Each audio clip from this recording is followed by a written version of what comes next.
সকালবেলা ঘুম থেকে উঠে বসে পড়েছি প্রজেক্ট লেখার জন্য, কারণ আমার প্রজেক্ট লেখা স্টার্টই করিনি।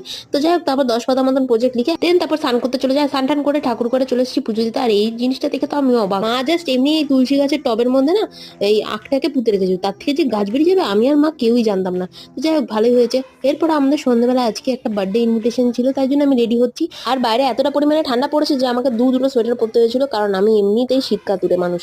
তো যাই হোক, তারপর আমি তো রেডি হয়ে গেছি, কিন্তু আমার বোনের এখন রেডি হওয়া শেষ হচ্ছে না। এরপরে এই করতে করতে আমরা বেরিয়ে পড়ি, আমি মা বোন তিনজনে। আর এদিকে আমার বোন আমাকে দেখাচ্ছিল আমি যে পেন্ডেন্টটা ওকে দিয়েছিলাম ওর নাম লেখা, সেটা ও পরে এসছে। আর এদিকে দেখো বার্থডে বাড়িতে আমরা পৌঁছে গেছি। আর এদিকে আমার বোনকে তো একটু স্টাইল মেরেও নিল। ঢুকতে না ঢুকতে এনার সাথে দেখা, ইনি তো পুরো একটা গোটা অ্যাকোরিয়াম জুড়ে রাজ করছে। এবার তোমাদেরকে দেখাবো আমি কার বার্থডেতে গেছিলাম হচ্ছে এনার বার্থডেতে। ইনি হচ্ছে মিষ্টু। আর ও তো আমাদেরকে দেখার সাথে সাথে আনন্দে আত্মহারা হয়ে গেছে, আর আমাদেরকে চিল্লে চিল্লে ডাকছে, বলছে যে ওখানে দাঁড়িয়ে না থেকে আমাকে আদর কর। তারপরে মিষ্টুকে আদর করে ওকে একটু শান্ত করি। আর মিষ্টুর বার্থডেটা দেখতে হলে কিন্তু নেক্সট মিনি ব্লগটা অবশ্যই দেখতে হবে।